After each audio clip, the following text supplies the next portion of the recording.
Imagine a country so chaotic that over 200 warlords ignored the government entirely, fighting each other constantly. Welcome to the Sengoku period, Japan's century of non-stop war, betrayal, and shifting power. Anyone could rise, and anyone could fall. Back in 1333, the Kamakura Shogunate collapsed. Out of the ashes came Ashikaga Shogunate. He was supposed to support the shogun, but switched sides and backed the emperor, and then created his own shogunate in 1336. The problem? It was weak.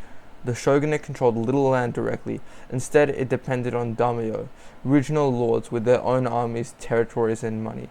As long as leadership was strong, things worked. When it faltered, everything fell apart. By the 1400s, the shoguns were distracted by art and culture. Meanwhile, the daimyo grew bolder, fighting over land, power, and borders. Think about it. When a government can't enforce order, everyone fends for themselves. Then came 1467. A dispute over the next shogun exploded into the Ōnin War.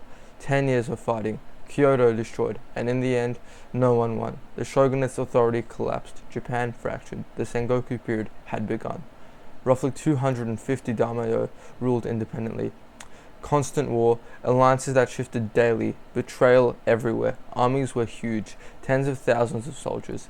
Samurai were elite, but most were peasants with spears, fighting because they were told to.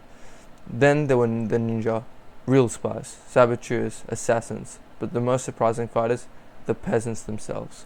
Led by Buddhist warrior monks, they formed militias called Ikko-Ikki in 1486.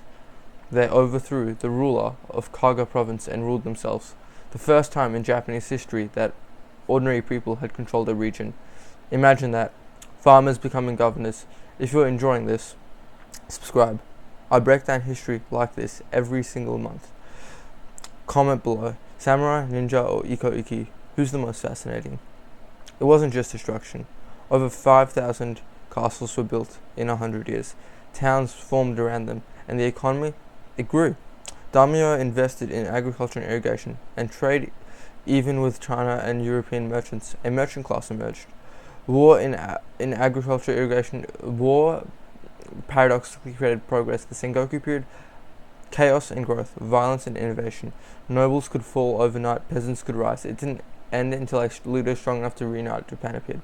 But that story is for another time. Subscribe so you don't miss it. Share this with someone else who loves history.